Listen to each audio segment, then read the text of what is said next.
Very good afternoon to all of students. Once more we are आमने सामने। आज की क्लास हम लोग जहां से लास्ट वीडियो हमारा समाप्त हुआ था उसी के आगे से हम लोग कंटिन्यू करेंगे। एक क्वेश्चन पुटअप किया गया था इसलिए मुझे ये वीडियो आगे कंटिन्यू कराना पड़ रहा है। देखो बच्चा, क्या है कि ये जो मॉड ऑफ एक्स आप देखते हो तो मॉडलस का काम क्या होता है, निगेटिव को पॉजिटिव करना। क्या कहा, मॉडलस क्या करता है, निगेटिव को पॉजिटिव कर देता है। मगर ये किस तरीके से करता है तो आइए जरा समझ लेते हैं। आपको याद होगा फंक्शन वाली ब्रांच में मैंने आपको एक मॉडलस फंक्शन भी वहां पर बताया हुआ था, तो उसकी अपनी प्रॉपर एक डेफिनेशन और डेफिनेशन के अकॉर्डिंग ये आपको दो तरीके के रिजल्ट्स निकाल करके देता है, एक x दूसरा माइनस एक्स। बच्चा ये x तब देता है जब x इज ग्रेटर देन 0 होता है, और ये माइनस एक्स तब देता है जब x इज लेस देन 0 होता है। क्या इतनी बात समझ पाए? अब देखो, जैसे कि आपने कहा कि मॉडलस निगेटिव को पॉजिटिव करता है, तो अभी हम जानना चाहते हैं what is the value of mod of -2। आप जानते हैं +2 है, मगर कैसे है, इस सवाल का जवाब हम लोग ढूंढेंगे। तो बच्चा देखो, जब हमने देखा कि x के प्लेस पर क्या है, -2 है, तो x देखो ये जो -2 है, x इक्वल्स टू -2, तुम बताओ ये 0 से बड़ा या छोटा है? तो तुम्हारा जवाब है सर 0 से छोटा है। अगर सच में ये 0 से छोटा है तो बच्चा -2 कहां पर आएगा, यहां पर आएगा। इसके लिए देखो ये वाली कंडीशन अप्लाई होती है, तो माइनस और -2 ओवरऑल हमें क्या देखने को मिलता है, +2। तो इतनी बात समझ आई या नहीं आई? ओवरऑल अगर हम चाहें तो इस कंसेप्ट को छोड़ करके इस कंसेप्ट को भी यहां पर अप्लाई कर सकते हैं। वेरियस प्लेटफॉर्म पर इसी मेथड को बताया जाता है, मगर मुझे वो थोड़ा सा कम अच्छा लगता है। तो अभी आज की क्लास में क्या है कि हम लोग प्रॉपर्टी नंबर 4 नहीं सीखेंगे। हालांकि मैंने आपसे प्रॉमिस किया हुआ था कि नेक्स्ट वीडियो में प्रॉपर्टी नंबर 4 डिस्कस करेंगे, लेकिन शायद ये प्रॉपर्टी भी बच्चे लोगों को क्लियर नहीं हो पा रही है। तो इसी प्रॉपर्टी पर थोड़ा सा और हम लोग काम करेंगे और फिर देखते हैं कि आगे हम लोग क्या सीख सकते हैं। तो आज की भी जो ये वीडियो है ये पूरी तरीके से कंप्लीटली बेस्ड होगी किस पर, प्रॉपर्टी नंबर 3 पर। तो प्रॉपर्टी नंबर 1 और 2 हम लोग सीख चुके हैं और अभी आज की क्लास में प्रॉपर्टी नंबर 3 की तरफ बढ़ रहे हैं। चलिए देखते हैं कि प्रॉपर्टी नंबर 3 पर बेस्ड क्वेश्चंस किस तरीके के आते हैं, और इस क्वेश्चन का रिप्लाई जिन लोगों ने नहीं दिया है वो लोग देंगे और चीज़ों को थोड़ा सा सिंसियर होकर के समझने की कोशिश करेंगे। ठीक है, तो देखते हैं कि क्या हो सकता है बच्चा। एक क्वेश्चन आपकी NCERT text book example number 31। क्या कहा? एक क्वेश्चन आपकी NCERT text book example number 31, ठीक है, पेज नंबर 360 मेरी बुक से है, और ये एनसीईआरटी टेक्स्ट बुक, ठीक है, एनसीईआरटी टेक्स्ट बुक मेरी बुक से page number 360 example number 31 discuss करने जा रहे हैं। ठीक है, मैंने कई बार आपको बता रखा है कि मेरे मेथड थोड़ा सा बुक से अलग होते हैं, मेरी अपनी ही अलग है, मैं अपनी अलग के अकॉर्डिंग ही पढ़ाता हूँ। बहुत सारी चीज़ें अगर आप पढ़ रहे हैं तो आपको देखने को मिल भी रही होंगी, सीखने को भी मिल रही होंगी। फिलहाल देखते हैं कि क्या मेरी अलगो यहाँ पर प्रॉपर काम कर पा रही है या नहीं कर पा रही है। यहां से आपको देखने को मिलता है x³ - x और साथ में dx। लास्ट का जो क्वेश्चन था वो भी किस पर बेस्ड डिस्कस किया था, पॉलिनोमियल पर बेस्ड, और अभी आज का भी जो क्वेश्चन है वो मतलब मॉडुलस फंक्शन जिसमें की जो इंटरनल बॉडी है वो पॉलिनोमियल बेस्ड है। चलिए देखते हैं कि क्या हो सकता है। मैंने आपको कहा था कि सबसे पहले आपको क्या करना है, जो इंटरनल बॉडी है उसको 0 कर देना है। चलो ठीक है भाई, 0 कर दिया। अब यहां से हमने क्या देखा कि x² कॉमन हो रहा है, x कॉमन हो रहा है यार, देन x² - 1 = 0। तो इसके देखो फैक्टर हो चुके हैं, x + 1, x - 1 और x, ओवरऑल x की वैल्यूज मिलती है -1, 0, 1। फिर मैंने आपको क्या कहा था, मैंने कहा था कि आपको इन वैल्यूज को उठाना है और उठा करके सिस्टम में रख देना है। तो ये कुल मिलाकर के जो सिस्टम है वो स्प्लिट हो जाएगा -1 से 0, फिर x³ - x, x³ - x dx, फिर प्लस 0 से +1, 0 से +1 x³ - x dx और प्लस। अब देखो बच्चा, एक्चुअली ये जो तीन रिजल्ट्स हैं -1, 0, 1, इसको जब हम नंबर लाइन पर प्लॉट करेंगे, ध्यान से समझते रहना, इन नंबर्स को जब हम नंबर लाइन पर प्लॉट करते हैं तो 0 ये आता है, यहां से आपको +1 देखने को मिलता है, यहां से -1 देखने को मिलता है। जबकि अब जब हम अपने क्वेश्चन को देखते हैं तो क्वेश्चन में आप देखेंगे कि लिमिट्स को बाउंड किया गया है -1 से लेकर के +2 तक। बात समझे या नहीं समझे? तो ओवरऑल ये जो -1 है ये एक्चुअली 2 बार रिपीट हुआ है, लेकिन कंसीडर तो एक ही बार होगा क्योंकि जब ओवरलैपिंग कराई तो फिर वो ग्रीन के ऊपर ही देखो ब्लू चला हुआ है। तो ये एक हिस्सा, ये देखो ये वाला एक रीजन, ये रीजन नंबर 1, ये रीजन नंबर 2 और ये रीजन नंबर 3। ओवरऑल हमें कितने रीजन देखने को मिल रहे हैं? 3 रीजन देखने को मिल रहे हैं। तो मतलब इंटीग्रेशन जो ब्रेक होगा उसमें कितना इंटीग्रेशन में ब्रेक होगा? 3 पार्ट्स पर, 1, 2 और तीसरा पार्ट हमें क्या देखने को मिल जाएगा बच्चा? 1, 2, 2 x³ - x और dx। क्या इतनी बात समझ पाए क्या इतनी बात समझ पाए कि ये रीजन किस तरीके से ब्रेक हुआ है? बच्चे जो रीजन ब्रेक किया गया है ये असल में इन वैल्यूज की मदद से ब्रेक किया गया और कितने हिस्सों में ब्रेक हुआ है? 3 हिस्सों में ब्रेक हुआ है। ओवरऑल अभी आपको ये 3 हिस्से प्रॉपर यहाँ पर देखने को मिल रहे हैं। हालांकि इसके बाद की जो कहानी है उसमें एकदम आसान सा काम है। -1 से समझेंगे, फिर से जरा यहीं पर नजर गड़ाए रखे रहेंगे और देखेंगे और समझने की कोशिश करेंगे। ये देखो यहाँ तक 2 तक पहुंच पाए थे, ठीक है। अभी देखो बच्चा हमने क्या किया है, -1 से 0 के बीच में कोई एक नंबर सेलेक्ट करो, माइनस का 1/2 मैंने ले लिया। क्या ले लिया? माइनस का 1/2। बच्चा इस -1/2 को उठाओ ला करके इस बॉडी के अंदर रख दो। अब देखो जैसे ही रखोगे ये भी निगेटिव, ये भी निगेटिव, तो ओवरऑल हमें ये रीजन कैसा देखने को मिलता है? निगेटिव। अब 0 से 1 के बीच में एक नंबर ले लिया, हमने ले लिया क्या? 0 से 1 के बीच में 1/2। क्या ले लिया? 1/2। तो बच्चा जैसे ही हमने 0 से 1 के बीच में एक नंबर लिया 1/2, उसको उठा करके बॉडी के अंदर रख दो। तो 1/8 माइनस 1/2, मुझे लगता है कि शायद ये भी रिजल्ट कैसा हो जाएगा? नेगेटिव हो जाएगा। जबकि 1 से 2 के बीच में एक नंबर ले लिया और वो ले लिया 3/2, 1.5 होता है, तो 1.5 ये ले लेते हैं, रखा तो 3/2 लो यार, 3/2 क्यूब माइनस 3/2। सिंप्लीफाई करो तो जाहिर सी बात है ये वाला नंबर बड़ा होगा, ये नंबर छोटा होगा। ओवरऑल ये वाला जो रिजल्ट हो चुका है ये बच्चा कैसा हो चुका है? ये रिजल्ट हो चुका है ओवरऑल पॉजिटिव। क्या इतनी बात समझ पाए? अब अगर आप अपनी बुक में देखेंगे तो उन्होंने रीजन को शायद property number 2, I don't know क्या है, प्रॉपर्टी नंबर 2 के थ्रू उन्होंने इसे ब्रेक करने की कोशिश की हुई है, ठीक है। तो आइए जरा समझने की कोशिश करते हैं। एक बुक में एक हिस्सा जो है बच्चा वो नहीं टैली हो रहा है। 1 से 2 के बीच में रिजल्ट पॉजिटिव है, 0 से 1 के बीच में रिजल्ट निगेटिव है, और -1 से 0 के बीच में इनका रिजल्ट पॉजिटिव आ रहा है, मेरा निगेटिव आ रहा है। एक काम करो, अच्छा जरा वैल्यूज को पुट कर दिया हमने, तो वैल्यूज को पुट करो जरा, माइनस का 1/2 उठाओ ला करके इस बॉडी के अंदर रख दो, तो -1/2 क्यूब माइनस -1/2।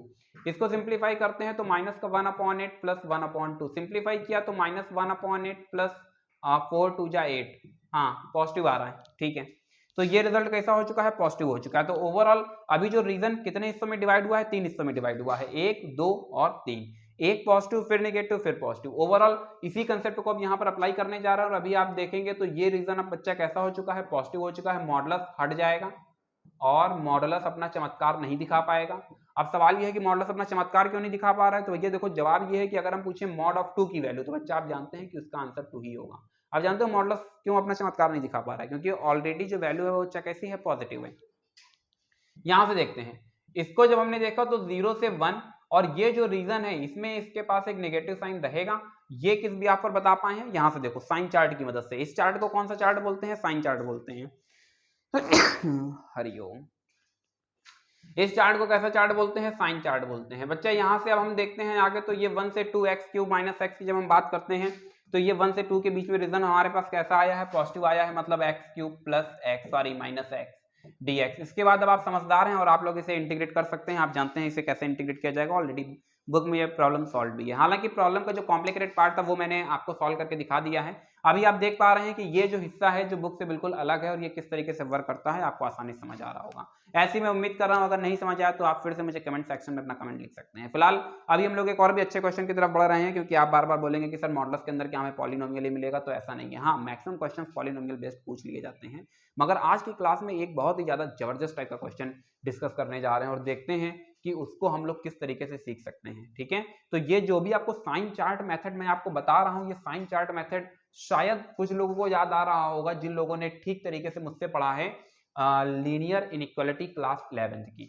उनको ये अच्छी तरीके से समझ आ रहा होगा, क्योंकि ये वहां पर मैंने बहुत अच्छे से एक्सप्लेन किया हुआ था।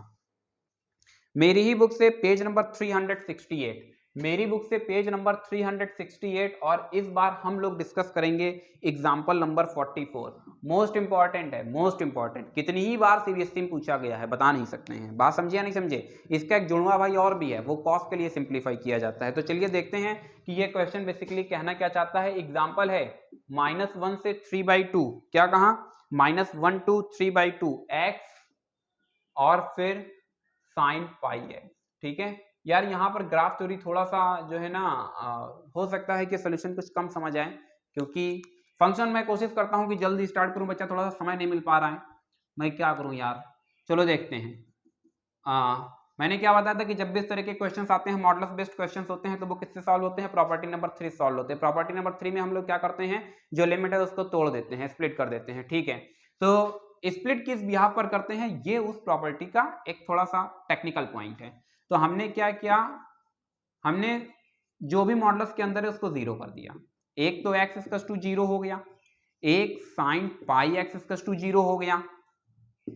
अब बोलो भैया साइन x कहां कहां पर 0 होता है, तो साइन 0 पर 0 होता है, और साइन पाई पर 0 होता है, साइन 2 पाई पर 0 होता है। ये सब चीजें आप जनरल वैल्यू ऑफ थीटा से सीख करके आए हैं। हालांकि कुछ लोगों की रिकमेंडेशन थी कि sir general value of theta फिर से पढ़ा दीजिए, तो निश्चित तौर पर जनरल वैल्यू ऑफ थीटा आप सीखेंगे और मैं जल्दी पढ़ाऊंगा। क्लास 11th में इस टॉपिक को स्टार्ट करूंगा सेट्स के बाद।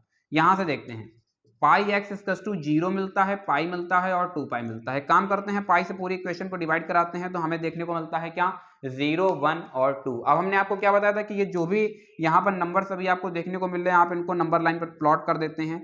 यहाँ पर 0 मिलता है, यहाँ पर 1 मिलता है, यहाँ पर 2 मिलता है। जबकि यहाँ पर आपको अपनी लिमिट्स भी बतानी होती है, जो कि आपको इंटीग्रेशन में दी जा रही है। -1 यहाँ पर आता है और इसी के साथ में 3/2 कहीं यहाँ पर आता है। तो देखो ये तो बच्चा रहा इंटीग्रेशन में जो आपको लिमिट दी गई है, ये वो वाली लिमिट रही, और ये जो रेड से आपको देखने को मिल रहा है ये हमारे काम की है। अब देखो साइन 2 पाई नहीं, साइन 3 पाई भी 0 होता है, 4 पाई भी 0 होता है, 5 पाई भी 0 होता है। मगर आप देख रहे हैं कि जो हमसे डिस्कस करने के लिए बोल रहा है वो जो ब्लैक ब्रैकेट है उसके अंदर का ही रीजन डिस्कस करना है, तो उसके आगे की वैल्यूज हमारे काम की नहीं रही। यानी हमारे काम की दो वैल्यूज हैं, एक 0 है, दूसरा 1 है। यानी रीजन कितने हिस्सों में बच्चा डिवाइड हो चुका है, तो रीजन मुझे लगता है शायद 3 हिस्सों में डिवाइड हो चुका है। क्या आप लोग देख पा रहे हैं, 1 2 और 3। आइए जरा समझने की कोशिश करते हैं। यहां से -1 से चलेंगे कहां तक, 0 तक, mod of x sign pi x, ठीक है, ध्यान से समझते रही ना। फिर देखो प्लस, फिर हम कहां से कहां तक चलेंगे, 0 to +1, mod of x sign pi x dx। फिर बच्चा हम कहां से कहां तक चलेंगे, 1 2, और ये वाली जो वैल्यू है, ये जहां पे बिग ब्रैकेट आपको देखने को मिल रहा है, एक्चुअली 3/2 था, जो इंटीग्रेशन में आपको रीजन बाउंड करके दिया गया है। तो हम जाएंगे 1 से 3/2 तक। यहां से आपको क्या देखने को मिलता है, साइन पाई x dx। क्या इतनी चीजें समझ पाए, क्या इतनी चीजें बेहतर तरह से समझ पाए? आगे समझने की कोशिश करते हैं और बढ़ते हैं आगे की, देखते हैं क्या हो सकता है। पिछली बार मैंने क्या किया था, मैंने किया बच्चा ये था कि यहाँ पर कुछ पिलर्स खड़े कर दिए थे, और फिर मैंने कहा था -1 से 0 के बीच में कोई एक नंबर आपने अपनी तरफ से ले लिया। अब -1 से 0 के बीच में मैंने क्या ले लिया, 1/2 ले लिया। क्या ले लिया, 1/2। अब तुम्हें यार क्या करना है कि ये 1/2 जो है ये तुम्हें इस फंक्शन के अंदर रखना होता है। ये पिछली बार वाले में भी यही किया था, इस बार भी यही कर रहे हैं। यहाँ पर जैसे ही रखा हमें देखने को मिलता है 1/2, यहाँ से आपको देखने को मिलता है साइन π/2। अरे साइन 90 की वैल्यू क्या होती है, 1 होती है। ओवरऑल यहाँ से मिल क्या जाता है 1/2। न्यूमेरिकल वैल्यू से कोई लेना देना नहीं है, 1/2 मिला मतलब समझे, ये हमको मिला है प्लस साइन, ठीक है। अब ये वाला रीजन हो चुका है पॉजिटिव, तो हमको पता चलता है -1 से 0 पर मॉडुलस अपना चमत्कार नहीं दिखाएगा, x साइन पाई x ही रहेगा। अब ये वाले रीजन को डिस्कस करने जा रहे हैं 0 से 1 के बीच में। 0 से 1 के बीच में हमने एक नंबर ले लिया, और इस बार हमने क्या नंबर लिया, और यहाँ पर देखो थोड़ा सा जो है ये थोड़ा सा गड़बड़ बता दिया है मैंने। x की वैल्यू को -1 से 0 था, तो माइनस का 1/2 लेना चाहिए था। तो ठीक है, कोई दिक्कत वाली बात नहीं है, तब भी प्लस ही आएगा। अरे यार यहाँ पर -1/2, यहाँ पर फिर माइनस माइनस प्लस हो जाएगा, ठीक है बच्चा, एकदम सही है, ये प्लस आएगा। अब यहाँ से तुमने क्या किया, x की वैल्यू 1/2 ले लिया, ये भी प्लस आएगा क्योंकि बगल वाला प्लस के लिए पहले सॉल्व कर दिया था, ठीक है। यहाँ से आपको देखने को मिलता है 0 से +1, और यहाँ पर भी मॉडुलस अपना चमत्कार नहीं दिखा पाएगा, ड्रॉप कर देते हैं। अब देखो नेक्स्ट वाले को, ये भी प्लस ये भी प्लस, 0 से 3/2 के बीच में एक नंबर ले लिया, 0 से 3/2 के बीच में एक नंबर लिया, 3/2 मतलब 1.5, तो 1.3 ले लिया। x की वैल्यू क्या लिया, 1.3। ध्यान से समझते रही ना, इस रीजन के बीच में तुमको एक नंबर लेना होता है। x की वैल्यू 1.3 ला करके हमने यहाँ पर रख दिया, एक बार यहाँ रखा, और जैसे ही बच्चा आपने यहाँ पर रखा तो 1.3 पाई हमसे जानना चाह रहा है। क्या जानना चाह रहा है, 1.3 पाई। आप जानते हैं 0 से ले करके पाई साइन जो होता है, this is a graph of sine x। ध्यान से समझते रहना यार, मैं बार बार बोल रहा था कि यहाँ पर ग्राफ थ्योरी की जरूरत पड़ेगी, और आखिरकार बहुत मैंने कंट्रोल करने की कोशिश की, लेकिन बच्चा अंततः ग्राफ बनाना ही पड़ रहा है। परेशान नहीं होंगे, बहुत जल्द बहुत जल्द। जीरो से पाई के बीच में देखो साइन का जो ग्राफ है बच्चा वो कैसा है, वो कंप्लीटली पॉजिटिव है। देखो ये पूरा रीजन पॉजिटिव में जाएगा, जबकि इसके नीचे की जो वैल्यूज हैं वो बच्चा देखो निगेटिव में चली जाएंगे। ये -1 होता है, ये +1 होता है। ग्राफ थ्योरी क्लास 11th में बहुत फोर्सफुली पढ़ा रहे थे, तब भी कई लोग बोल रहे थे, तमाम लोग बोल रहे थे कि सर समझ नहीं आ रहा है, और मैं बार बार फोर्स कर रहा था कि इसको सीखो, this is the most important topic for you. अभी ये समझ रहे हो ना, अभी ये जैसे ये इस टाइप के क्वेश्चन से ये कॉम्प्लिकेटेड नहीं है, टफ नहीं है, लेकिन बच्चा छोड़ के चला आता है। आप समझ रहे हो यहाँ पर ड्रॉप करने का खास रीजन क्या है। अब देखो बच्चा 0 से पाई तक की जो वैल्यू है वो क्या है, वो है कंप्लीटली पॉजिटिव। अब 1.3 पाई की वैल्यू तो नहीं पता है कि 1.3 पाई की वैल्यू क्या है, लेकिन हाँ ये बात तो क्लियर है कि ये पाई से कहीं आगे रहा होगा, और बच्चा जब आगे रहा होगा तो बहुत ज्यादा आगे भी नहीं चला जाएगा। मतलब ये रीजन अब 0 से 2 पाई के बीच में रहेगा, पाई से 2 पाई के बीच में रहेगा, और मतलब अब ये रीजन देगा निगेटिव साइन। ये कैसा साइन देगा, निगेटिव। जबकि 1.3 ये है पॉजिटिव, पॉजिटिव इंटू निगेटिव क्या हो जाता है, निगेटिव हो जाता है। तो यहाँ से अभी हमें क्या देखने को मिलता है, यहाँ से हमें देखने को मिलता है निगेटिव। ये बहुत ही ज्यादा जबरदस्त क्वेश्चन है, और जिन भी लोगों को ये नहीं समझ आया अभी भी कि ये वैल्यू निगेटिव कैसे आई है, मैं एक बार फिर से एक्सप्लेन कर देता हूँ। 0 से पाई के बीच में साइन का ग्राफ कंप्लीटली पॉजिटिव होता है। आप साइन की कोई भी वैल्यू देखिए वो 0 से पाई के बीच में हमेशा पॉजिटिव होती है, पाई से 2 पाई के बीच में साइन की जो भी वैल्यूज होती हैं वो नेगेटिव होती हैं। यहाँ से ग्राफ देखो, पाई से 2 पाई के बीच में ग्राफ कैसा हो चुका है, निगेटिव हो चुका है। We want to find out the value of sine 1.3 pi. अब 1.3 पाई की वैल्यू नहीं पता है, लेकिन हाँ जैसे पाई और फिर आगे बढ़े तो मिलता है 2 पाई, तो देखो 2 पाई पाई के आगे है, तो मतलब 1.3 पाई जो होगा वो भी पाई के कहीं आगे होगा, मगर 2 पाई के कहीं पहले होगा, उससे आगे नहीं चला जाएगा, तो वो वैल्यू कैसी हो जाएगी, निगेटिव हो जाएगी। अब देखो यहाँ पर जो हमारे पास फंक्शन है वो क्या है, साइन पाई एक्स, ये वैल्यू हमने लिया 1.3, यहाँ पर लिखा 1.3 पाई। अभी अभी आपने कहा सर ये 1.3 अपनी जगह पर रहेगा, इसकी न्यूमेरिकल वैल्यू क्या है पता नहीं है, लेकिन हाँ ये पता चल चुका है कि ये निगेटिव देगा। अरे यार ये वाला कैसा है, ये पॉजिटिव है, पॉजिटिव निगेटिव क्या हो जाता है, निगेटिव हो जाता है। मतलब ओवरऑल जैसे ही यहाँ से मॉडुलस हटेगा वैसे ही आपको क्या देखने को मिलेगा, एक नेगेटिव साइन देखने को मिलेगा। तो मैं उम्मीद करता हूँ कि ये जो पूरा का पूरा सोल्यूशन है आपको समझ आया होगा। फिलहाल जब आप अपनी बुक में देखते हैं आप, क्योंकि ये भी पॉजिटिव है ये भी पॉजिटिव है, तो यहाँ से इसका रोल खत्म हो जाता है। अगर अभी भी कंसेप्ट भैया नहीं समझ आया तो थोड़ा सा वीडियो को एक बार बैक करके देख लेना, या वीडियो को 2-3 बार देखोगे तो ये कंसेप्ट समझ आएगा। मोस्ट इंपॉर्टेंट क्वेश्चन है सीबीएसई में, जो भी आई सक्सेस गई सक्सेस पढ़ते हो उसमें देख लेना, ढेरों जगह पे तुम्हें देखने को मिलेगा। इसके अलावा पास से पेपर डाउनलोड मारना, वहां भी देखने को मिलेगा। इसी के साथ साथ यहाँ से ये जो एक क्वेश्चन है एक्स साइन पाई एक्स है, इसी का एक जुड़वा भाई है एक्स कॉस पाई एक्स, ये लो भैया है एच डब्ल्यू तुम्हारे पास रहा x cos pi x. Exemplar उठा लेना, क्या कहा, एग्जाम्पलर उठा लेना, इसी क्वेश्चन को बना देते हैं -1 से 3/2 dx, ठीक है। एग्जाम्पलर उठा लेना, या एनसीईआरटी टेक्स्ट बुक में मिसलेनियस आप देखोगे वहां पर क्वेश्चन देखने को मिलेंगे। फिलहाल प्रीवियस क्वेश्चन डाउनलोड मार लेना, वहां पे भी तुमको ये क्वेश्चन देखने को मिल जाएगा। सॉल्व करके बताओगे कि इसका आंसर क्या आ रहा है। वैसे सॉल्व करके तुम क्या ही बताना, मुझे सॉल्व करके नहीं बताना, तुम ये समझना कि ब्रेक कर पा रहे हो या नहीं कर पा रहे हो, ठीक है। अभी इस क्वेश्चन को अडॉप्ट नहीं करना, पहले इससे रिलेटेड जो भी क्वेश्चंस बुक में दिए गए हैं साइन से रिलेटेड, ये पॉलिनोमियल और ट्रिग्नोमेट्रिक मिक्सअप, पहले उनको सॉल्व करना। अगर आंसर सही आ रहा है तो मतलब फिर आप टेक्निक समझ चुके हैं। बुक में क्या है कि बुक में अभी आपको देखने को मिलेगा कि ये दो अलग अलग रीजन उन्होंने एक में ही कंप्रेस कर दिए हैं। 0 0 खत्म होकर के +1 में आ गया। ये किस प्रॉपर्टी के थ्रू किया गया है, ये प्रॉपर्टी नंबर 3 के थ्रू किया गया है, जिस पर बेस्ड हम लोग क्वेश्चंस ऑलरेडी समझने की कोशिश कर रहे हैं। तो मैं उम्मीद करता हूं कि आज की ये क्लास आपको बेहतर तरह से समझ आई होगी। इसके आगे लिख देते हैं डू योर सेल्फ, बाकी ये बुक में सॉल्व है, आप समझ जाएंगे। कॉम्प्लिकेटेड पार्ट जो था वो मैंने यहाँ से एक्सप्लेन कर दिया है। फिलहाल आज की क्लास को यहीं से समाप्त करते हैं। Thank you so much to all of you and may God bless you all.